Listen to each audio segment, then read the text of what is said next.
Welcome into One of One Sports. We got another starch bench cut for college football. Today we're going to be doing Heisman edition, so let's get into it. All right, first up we got the Heisman winning quarterbacks that came under Lincoln Riley: Baker Mayfield, Kyler Murray, and Caleb Williams. Obviously, Caleb Williams did it at USC. The other two did it at Oklahoma. So before we do the start bench cut, let's kind of break down what their Heisman seasons looked like. An important note here is we're just ranking strictly on their Heisman season. So even though like Baker was great at Oklahoma for 3 years, Kyler was only there for 1, but we're just basing it off their Heisman season. So Baker Mayfield, the year he won the Heisman, 2017, he's 43 touchdowns, 6 interceptions. He's throwing for 4,627 yards, running for 311. He's got about a 199 rating.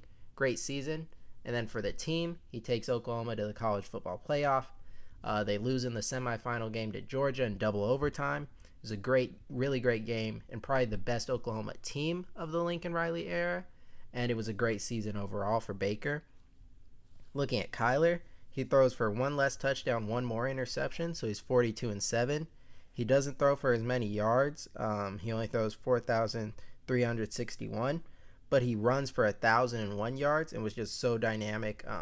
He was so quick, get out of the pocket, throw on the run, scramble downfield, making plays with his legs. And he had a slightly better rating at 199.2. Now, if we look at Caleb Williams, he's at USC now. He's not, in this Oklahoma team anymore, but still the same Lincoln Riley system, so I thought it'd be good to compare. So looking at Caleb Williams' stats, he threw for 4,537 yards on a 42-5 interception ratio. Not as good of a rating at about 169, but he adds 382 yards on the ground. So overall, they all throw for about the same amount of touchdowns, similar interceptions. Kyler by far the most dynamic runner. Baker and Caleb not as dynamic in that department, and all were really great offenses. One more thing to mention is that Caleb, the only one who didn't lead his team to the college football playoff, they lost in the Pac-12 championship. So now that we've looked at their statistical profiles, let's start bench cut these Heisman winning quarterbacks. Maybe a hot take, but I'm going to cut Baker Mayfield. I just think Kyler Murray and Caleb Williams' ability to go off script and make wow plays makes them slightly more valuable to me, and makes me put them ahead of Baker Mayfield. And then for my bench, I'm going to bench Caleb Williams. Yes, he's an incredible talent at the quarterback position, but I do think success overall matters a little bit, especially at quarterback. And ultimately, Kyler Murray did lead his team to the playoff. Caleb did not. And Kyler's ability to run the ball in college made him so special, and in my opinion, the best Heisman season out of all these quarterbacks. Next up, we got some Heisman winning running backs in Reggie Bush, Mark Ingram, and Derrick Henry. Now, Reggie Bush and Mark Ingram, a little bit before my time.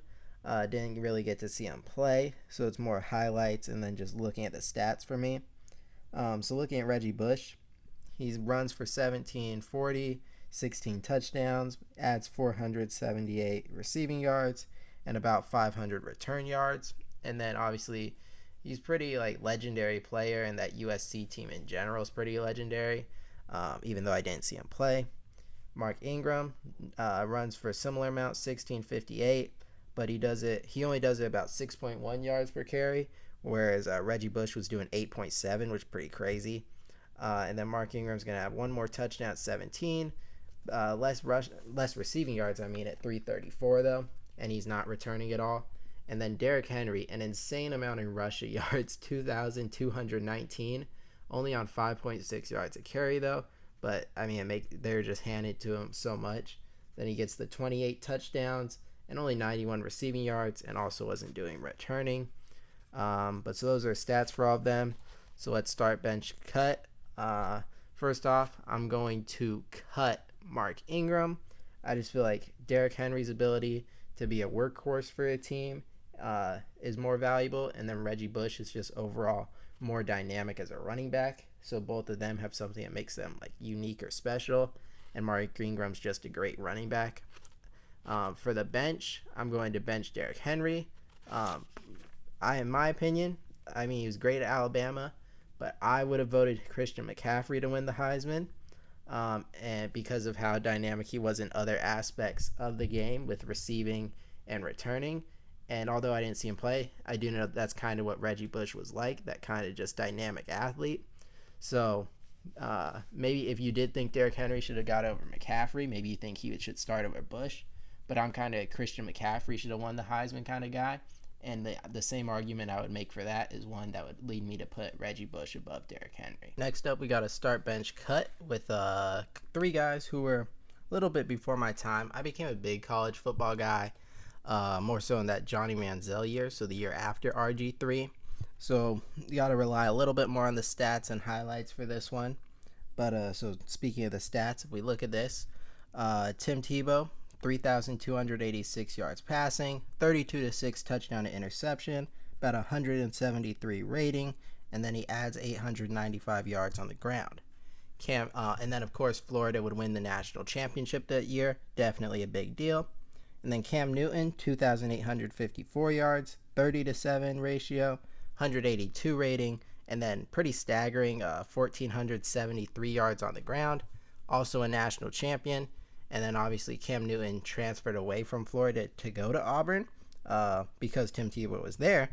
And then RG3, by far the most yards passing with 4,293, most touchdowns at 37 and only 6 interceptions, and 189.5 rating with about 700 yards on the ground. So clearly the best numbers, but also the worst team. But he was doing it at Baylor, which clearly didn't have the talent of these other teams. But I do think you have to take into account the Big 12 played much worse defense than the SEC during this era. The Big 12's definitely gotten better now, but at this time it was pretty weak defensively, and the SEC was pretty strong. So I think RG3's numbers are higher because of the weaker defenses he played against. But we reviewed all the stats, so let's start bench cut these Heisman quarterbacks. We got pretty tough, I'm actually going to cut RG3. Yes, he had the best numbers, but he had the least team success. And I think when you account for difficulty of defense he was playing for those numbers, his Heisman season is just a little less impressive than these other two. And then I think somewhat controversially, going to bench Cam Newton. I know a lot of people think he had the best Heisman winning season ever, and it's definitely debatable. But I think just because of how legendary Tim Tebow is as a player, and like I said, I wasn't watching Tim Tebow play, but just how he's talked about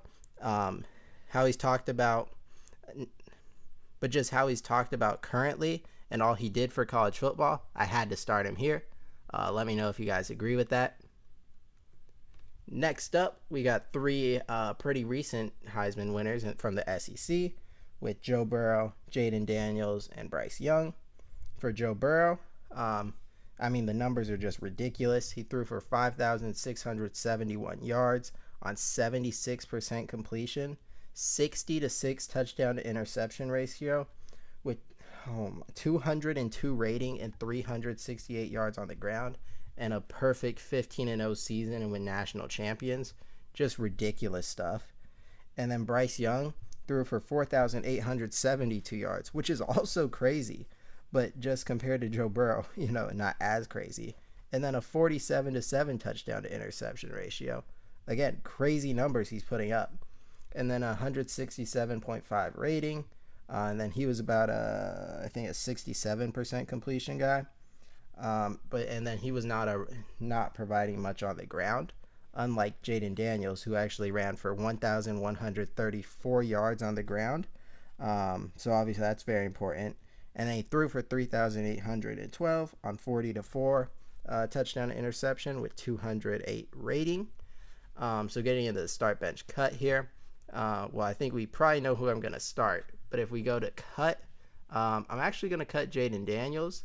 Yes, he was really electric this past year. But if I had to vote, I actually would have voted Michael Penix for Heisman, not Jaden Daniels. I don't know if you guys agree with that. But yes, he was great as a runner, but the team was not as good. That was in large part due to his defense. But I think just watching him and Bryce Young was able to put on the cape a little bit more than Jaden Daniels and go win you a game just a little bit more, in my opinion. during that Heisman season. And Jaden Daniels could do it, don't get me wrong. But I thought week in, week out, Bryce Young was winning Alabama games that they couldn't win otherwise, and was overall just a really great player his year he won the Heisman. But then easily starting, gotta be Joe Burrow. I mean, the numbers speak for themselves. It was just maybe the greatest season ever, really unlike anything in recent memory, and a clear start here. Next up, we got Lamar Jackson, Johnny Manziel, and Jameis Winston. So if we're looking at, and I did want to note, the last slide saw the guys play, and I saw these guys play. So that comes into it. I'm able to weight it more based on what I saw rather than just the numbers. Whereas the Tim Tebow, Cam Newton, RG3 lean a little bit more on the numbers, and then like highlights or how people talk about them. Since I wasn't watching the games while they were playing. But getting into stats for these guys, start with Johnny Manziel, 3,706 yards passing, 37-13 ratio, 155 rating, and 1,410 yards on the ground. So really, he was a great runner, and he was just dynamic. Just watching him play, like especially I think the iconic play in the Alabama game where the ball comes back to him after it's batted down, and he runs around and he gets the first down. I mean, he was just doing crazy stuff like that all year. It was really he was magic. But then Lamar Jackson, or do Jameis Winston first. He threw for a lot of yards, 4,057 on 40-10 touchdown to interception ratio and an 185 rating, but only adds 219 on the ground. And then Lamar throws for 3,543 yards on 30-9 ratio with about 149 rating, but adds 1,571 on the ground.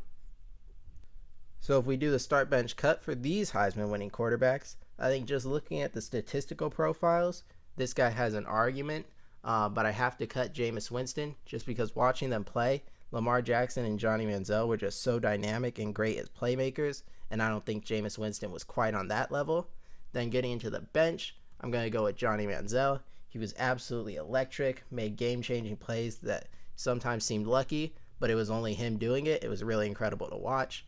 But then from the first time I watched Lamar Jackson hurdle a player for Charlotte and then do it again against Syracuse and then hit the spin move on Florida State, for me, he's been the greatest college football player I've got to see, and I got to start him.